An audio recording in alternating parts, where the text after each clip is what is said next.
let's start the show. Okay, I think I got it all down pat. 1 large mango pomelo sago with tea jelly, 50% sugar and less ice, and 1 anime that she has been begging me to watch for months.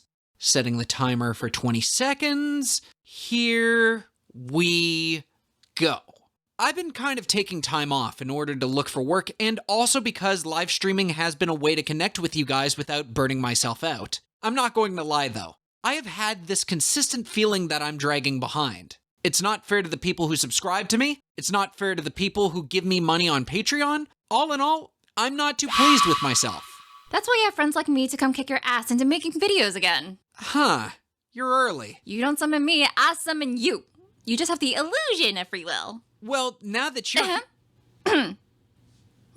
What? Bubble tea. Come on. Give me. Here. You good now?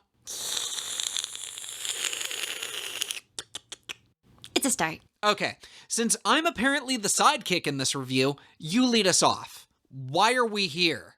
So while searching for something new to watch, I just happened to stumble upon LinkClick. However, at first I was somewhat skeptical of it due to it being a Chinese anime. Most of the ones I tried watching were, how can I say, at best mediocre, at worst I had no interest at all due to weak story and bland characters. The animation will look amazing, but other than that, that's it. And don't get me started on their CGI ones. Okay, so it was a random pick entirely that had no outside influence whatsoever. Basically, yeah. This isn't going to be another show where you completely ship the 2 male Matt, not every show I recommend is because I ship the 2 leads. I'm offended you insinuate that. You know what? You're right. I'm sorry. It's wrong of me to think that every show... Plus, I only began to ship them after I started watching the show. That's it! Give me back that bubble tea, you little gremlin! Oh, look at the time. Harriet! Dive back in time with us as we review LinkClick.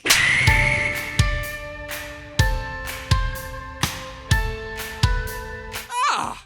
Why did you slap me? You'll understand when you're older. LinkClick, aka Time Agents, is a 2021 sci-fi thriller written and directed by Li Haoling. It was produced by Land Studios and Helllinner's Animation League. Li Haoling. Is this Chinese? Yep. Is there any difference between Chinese-made anime and Japanese-made stuff? Chinese anime features are called Donghua. They don't have the same level of prominence as Japanese anime, but they can have the same level of quality. I think one of the issues with Donghua stems from the fact that most Chinese products, whether animated, video games, even food, are heavily controlled by the Chinese Communist Party, aka the CCP. So, does that mean that this is essentially propaganda? Not necessarily. Most media coming from China tends to focus on Chinese mythology and historical dramas because it's easily accepted domestically. As a result of that, most of the stuff will usually have a pro-Chinese focus. If we're to blame a show on that, then we might as well blame every other piece of media from North America. That being said, the Red Green Show is totally 100% Canadian-run propaganda. Moving on. LinkClick is the story of Cheng Xiaoshi and Lu Guang, 2 boys with the innate abilities to travel through time with the use of photos. Cheng Xiaoshi can inhabit the person who took the photo as well as their emotions and memories, while Lu Guang can look into the photo to help guide Cheng Xiaoshi. They don't explain how they both have this ability, at least not in the first season. We'll let you know if they do so in the second season. Basically, the show follows them as they use their time travel abilities to take on requests. These can be something like reuniting a lost child to steal a company's financial information. Harriet, just out of curiosity, do you know the rules of time travel? At least the ones that they say in the show? You get 12 hours from the time of the photo, don't change the past, regardless of how uncomfortable things might be. Past or future, let them be. Cool. Cool. So, why does nobody follow these rules? Right, so from the first episode, these rules are violated constantly. You could even make the argument that the events of the entire first season is the cast dealing with the consequences of their own actions. Without spoiling the entire first season, you'll be going through a roller coaster of emotions. By the first episode, I was right on the edge of my seat. Then they had the noodle episode and I almost cried. Really? That episode got you? Hey, I'm a very sensitive person. Don't judge me.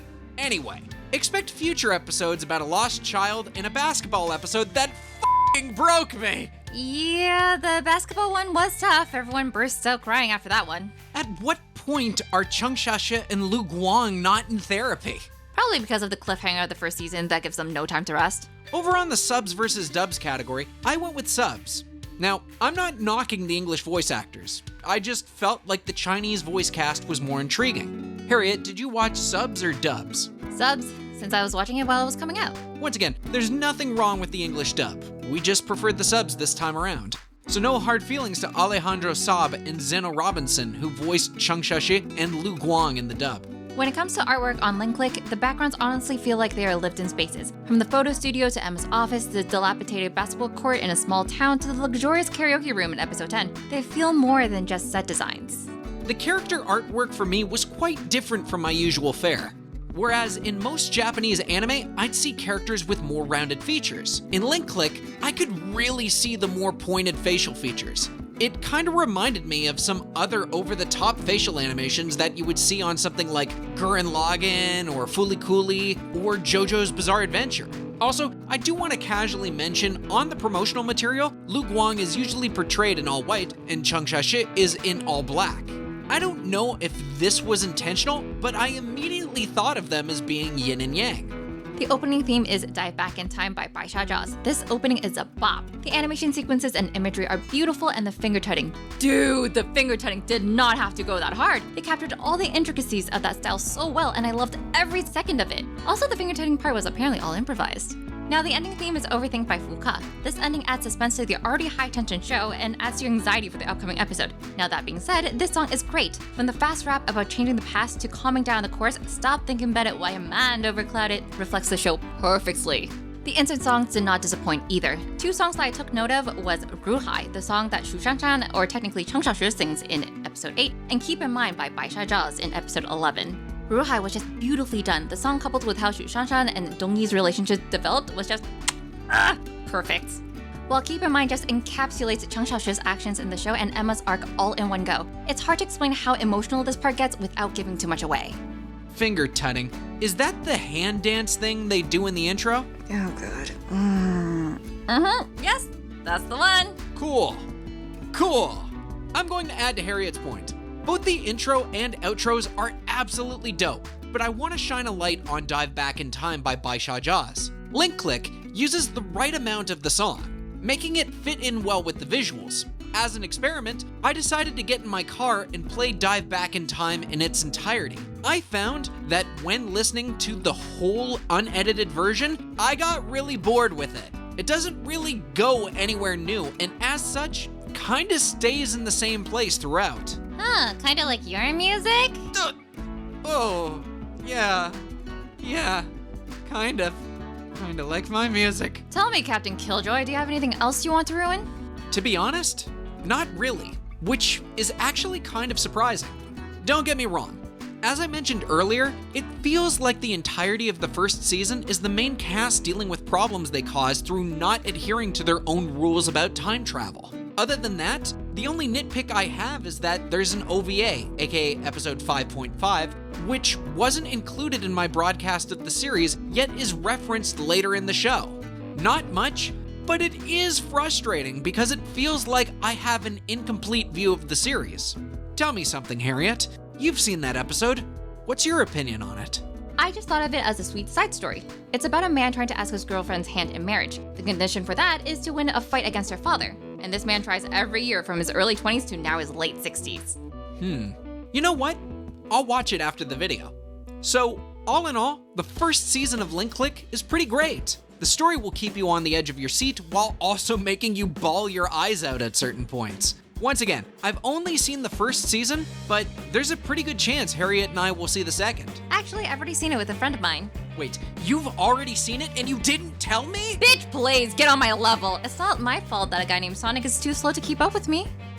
So you're gonna stay around while I watch it right now, right? Nope, I'm digging out. Bye. Die. Why do I have to be the one who slapped? Damn it! I'm SonicMTD, and we'll see you in the future. This video was proudly supported by Unsung Heroes of Patreon. Hey everybody, Matthew Tyler DeLeo, better known as SonicMTD, saying thank you so much for catching my video review of Season 1 of Linklick. If you enjoyed this, please be sure to like and subscribe, and leave me a comment in the comments down below so that I may grow. If you look up here on this side of the webpage, you will see a very special video that Harriet and I made after watching Linklick about episode 5.5, aka the OVA episode that we didn't talk about in this video. We've got some words to say. And if you look down here on this side of the webpage, you will see a playlist of my previous episodes of Always Write Reviews. So if this is your first time seeing me, maybe you want to see more. But either way, I'm not going to take up any more of your time. My name is Matthew Tyler DeLeo, better known as SonicMTD. Arigato gozaimasu, and later days.